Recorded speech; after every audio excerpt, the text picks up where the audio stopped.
Reporter T V പ്രവർത്തകരെ പേരാമ്പ്രയിലും മേപ്പയൂരിലും ഉൾപ്പെടെ ആക്രമിച്ചു. ഇന്ന് റിപ്പോർട്ടർ ചാനലിൻ്റെ തന്നെ തൃശ്ശൂർ ബ്യൂറോ ഓഫീസ് അതിനു നേരെ കടന്നാക്രമണം നടത്തിയിരിക്കുകയാണ് യൂത്ത് കോൺഗ്രസ്. അപലനീയമായ ഇത്തരം അക്രമങ്ങൾ കേരളത്തിലുടനീളം സംഘടിപ്പിക്കാനാണ് കോൺഗ്രസും യൂത്ത് കോൺഗ്രസും അതിലെ ക്രിമിനൽ സംഘവും നീങ്ങിക്കൊണ്ടിരിക്കുന്നത് എന്ന് വേണം കരുതാൻ.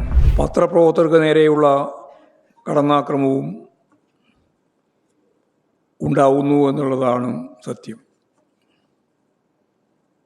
തൃശ്ശൂരിൽ ദേശാഭിമാനിയും അതുപോലെ തന്നെ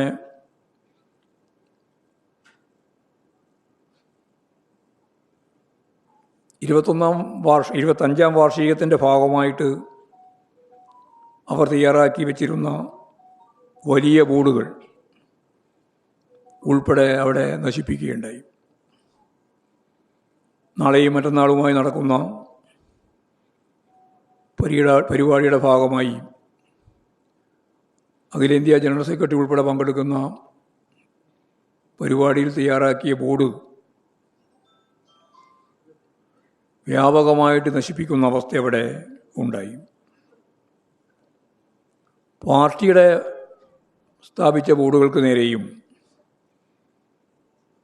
വലിയ രീതിയിലുള്ള അക്രമങ്ങൾ കേരളത്തിൻ്റെ പല ഭാഗത്തും ഉണ്ടാവുകയും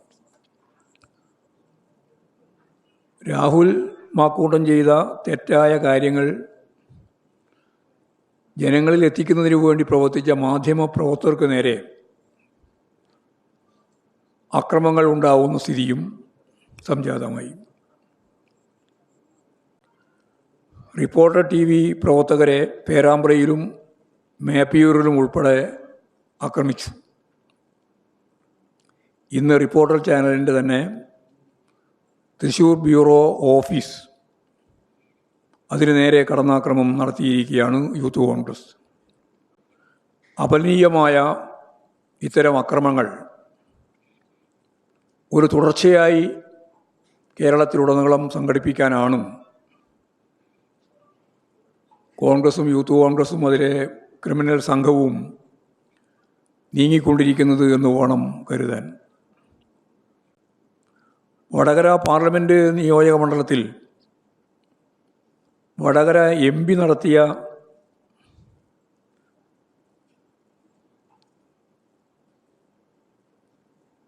വളരെ ശക്തമത്തായ രീതിയിലുള്ള തെറ്റായ പ്രചാരവേലയ്ക്ക് ശേഷമാണ് ഈ സംഘം വലിയ രീതിയിലുള്ള കടന്നാക്രമണത്തിന് മുതിരാൻ തുടങ്ങിയത്. MP-ക്ക് നേരെ കടന്നാക്രമണം നടന്നു എന്ന് പറഞ്ഞാണ് അതിന് ശ്രമിച്ചത്.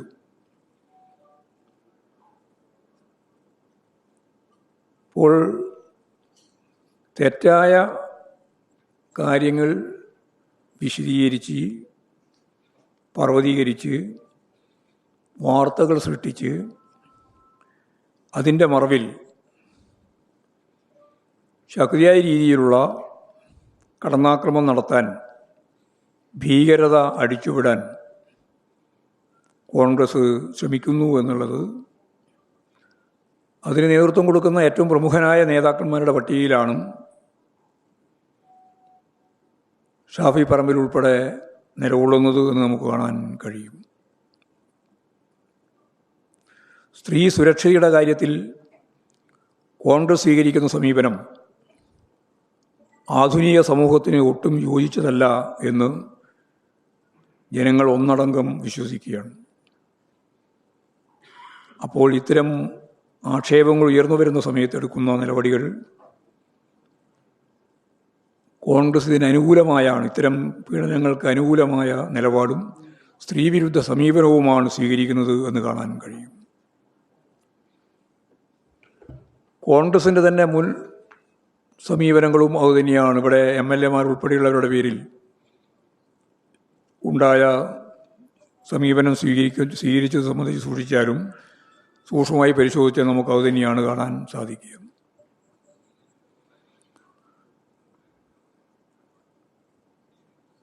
ഇതിനെതിരായി